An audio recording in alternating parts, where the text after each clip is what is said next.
Hi friends, मैं ताहिर मंसूरी आपका अपने यूट्यूब चैनल ज्ञान क्लासेस में एक बार फिर से स्वागत करता हूं।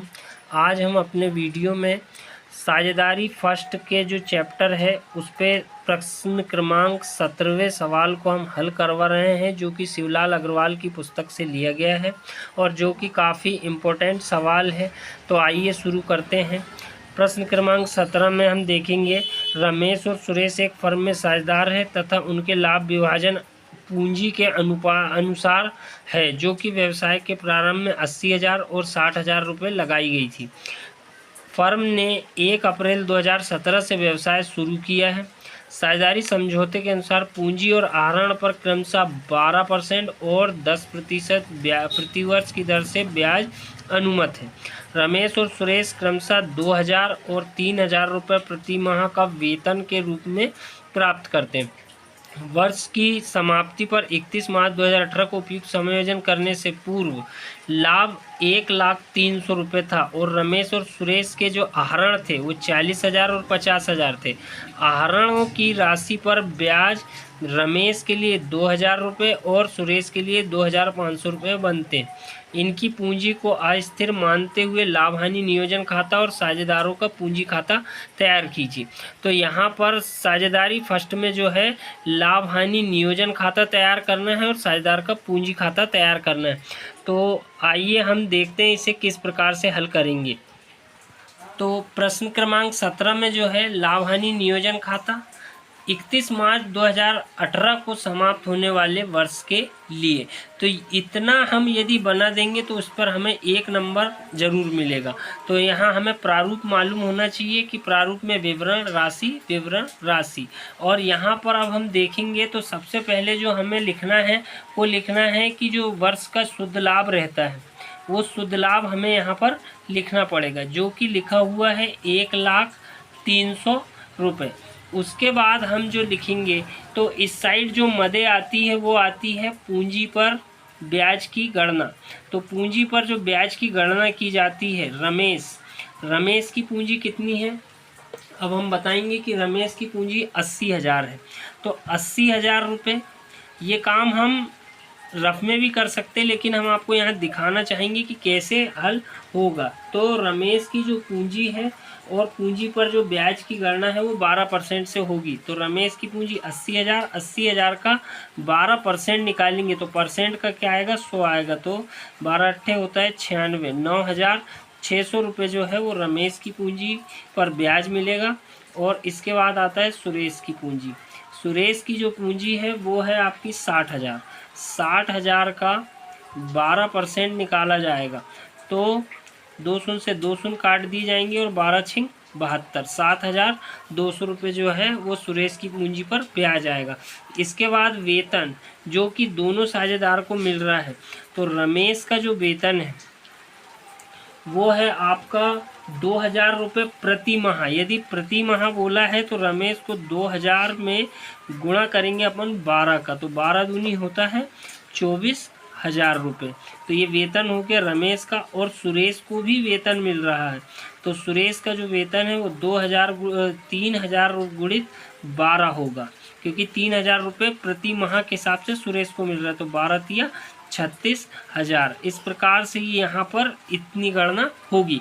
इसके बाद आहरण पर ब्याज, आहरण नहीं आता है, यह आप लोगों को मालूम है, आहरण पर ब्याज की गणना की जाती। तो आहरण पर ब्याज जो है, रमेश का जो आहरण पर ब्याज है वो निकलाया दिया है और ऊपर परसेंट की दर दी है।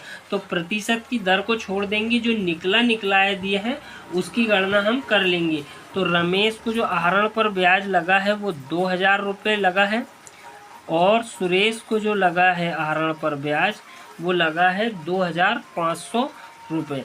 इसमें केवल इतनी ही प्रविष्टियों की गणना की जाएगी। इसके बाद हम दोनों पक्षों का योग लगाएंगे कि किस पक्ष का योग ज़्यादा है। तो इस पक्ष का योग ज़्यादा दिख रहा है तो हम इसका योग लगा देंगे। तो जो योग आएगा वो आएगा आपका 1,04,800 रुपये और इसके योग से हम इसे घटा देंगे, माइनस कर देंगे। तो इस पक्ष का जो योग आया है वो आया है 76,800 रुपये। तो यहाँ पर जो लाभ आएगा, तो लाभ जो है वो साझेदार के पूंजी खाते में हस्तांतरित किया जाएगा। साझेदार के पूंजी खाते में हस्तांतरित करने पर ये तो इसमें से जो लाभ आया है वो आया है आपका 28,000 रुपये। लेकिन इसमें प्रश्न में ऊपर दिया गया है कि पूंजी के अनुपात में बांटा जाएगा। तो हम सबसे पहले पूंजी का अनुपात निकालेंगे कि पूंजी का अनुपात निकाला कैसे जाएगा। तो रमेश की जो पूंजी है वो है 80,000 की, और सुरेश की जो पूंजी है वो आपकी 60,000 की। अब हम देखेंगे कि कितने कितने शून्य दोनों के कट रहे हैं। तो 4 शून्य दोनों के कट रहे हैं, और एक ही पहाड़े से दोनों संख्या कटना चाहिए। तो 2 से काटेंगे तो 2 तिया 6 और 2 चौ 8। इस प्रकार से उनका जो पूंजी का अनुपात आया 4:3। तो 4 और 3 को हम जोड़ के 1 भाग की कीमत निकालेंगे तो ये हो गया 7। 28,000 में हम 7 का भाग देंगे तो 7 एकम 7, 7 चौ 28। 4,000 का 1 भाग आएगा। तो यहाँ पर हमने 28,000 में 7 का भाग दिए तो ये आ गया आपका 4,000। अब यहाँ पर रमेश का नाम लिखेंगे हम। तो रमेश का जो अनुपात निकला है 4,000 गुणित 4 किया जाएगा, क्योंकि 4 भाग किसका है, रमेश का। तो 4 चौ 16,000 रुपये इसका आएगा, और 4,000 गुणित 3 ये किसका अनुपात है, सुरेश का अनुपात है। तो 4 तिया 12। तो ये 4 तिया 12,000 जो है वो सुरेश का लाभ मिलेगा। तो यहाँ पर दोनों पक्षों का जब योग लगाएंगे तो 1,04,800 रुपये आएगा।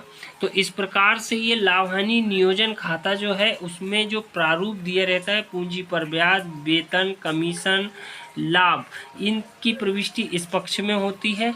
और यहाँ पर शुद्ध लाभ, आहरण पर ब्याज और एक आदि की एंट्री और बढ़ सकती है, जैसे कि हानि होती है किसी सवाल में तो हानि की गणना जिस प्रकार से लाभ की यहाँ हुई है, हानि की गणना इस पक्ष पे होगी। उम्मीद करता हूँ आपको इतना सवाल जरूर समझ में आ गया होगा। प्रश्न में जो है ये आंसर दिया गया है कि रमेश की पूंजी 16,000 है और सुरेश की पूंजी 12,000 रुपये लाभ हस्तांतरित किया गया। तो यही हमारा आंसर है जो कि सवाल में लाया गया है, ये 16,000 और 12,000। यदि आपको इसमें पूंजी खाते में कोई दिक्कत जा रही है तो हम वो भी आपको बता देते हैं। तो ये परिवर्तनशील पूंजी खाता बनाया जा रहा है। आपको मालूम है कि पूंजी खाता जो है 2 प्रकार से बनता है, एक स्थायी पूंजी खाता। स्थायी पूंजी खाते के साथ एक स्थायी पूंजी खाता और चालू खाता खोला जाता है। और परिवर्तनशील पूंजी खाते में केवल पूंजी खाता ही बनाया जाता है जिसमें पूंजी भी साथ में रहती है। तो यहाँ पर हम लिखेंगे पूंजी खाता जो कि परिवर्तनशील विधि से बनाई जा रही है। तो सबसे पहले शेष लाया गया, उनकी पूंजी जो कि पूंजी है आपकी 80,000 और 60,000। उसके बाद पूंजी पर ब्याज, पूंजी पर जो ब्याज है वो आपका कितना कितना है, 9,600 रुपये रमेश को दिया गया है और सुरेश को 7,200 रुपये दिया गया। इसके बाद वेतन जो कि दोनों साझेदार को मिला है 24,000 रमेश को और सुरेश को मिला है 36,000 रुपये का वेतन। इसके बाद आपका जो लाभ है वो लाभ लिखा जाएगा। लाभ जो है रमेश को हुआ है 16,000 का और सुरेश को मिला है 12,000 का। इसके बाद यहाँ पर एंट्री 2 आएगी, आहरण और आहरण पर ब्याज। तो आहरण जो है आपका किताब में दिया गया है कि आहरण जो है रमेश और सुरेश का जो आहरण है वो 40,000 और 50,000 का है। तो यहाँ पर हम लिखेंगे 40,000 और सुरेश का 50,000। और आहरण पर ब्याज, आहरण पर ब्याज, आहरण पर जो ब्याज है वो लिखा है 2,000 और 2,500। तो 2,000 रुपये रमेश का और 2,500।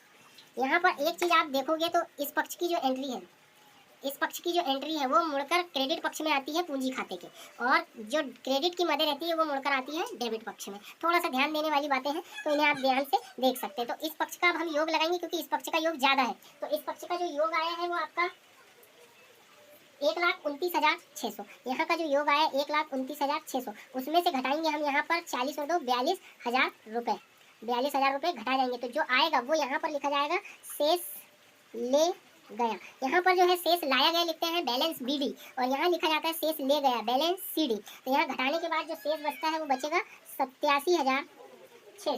उसके बाद हम इसका योग लगाएंगे तो इसका जो योग आएगा वो 1,15,200। और यहाँ का योग लगाएंगे तो यहाँ का जो योग आया है, देखो रमेश के भाग से रमेश के भाग को घटाना है, सुरेश के भाग से सुरेश को घटाना है। तो यहाँ पर आपका आया है 52,500। ये घटाया जाएगा। ये घटाने के बाद जो शेष बचेगा वो बचेगा 62,700। 700 रुपये। अब दोनों पक्षों का योग किया जाएगा तो 1,29,600 यहाँ का भी योग हो जाएगा और 1,15,200 यहाँ का भी योग हो जाएगा। इस प्रकार से ये परिवर्तनशील पूंजी खाता भी हमने आपको बनाकर बता दिए हैं। यदि वीडियो पसंद आए तो लाइक कीजिए, शेयर कीजिए और सब्सक्राइब कीजिए। मिलते हैं नेक्स्ट वीडियो में, तब तक के लिए धन्यवाद।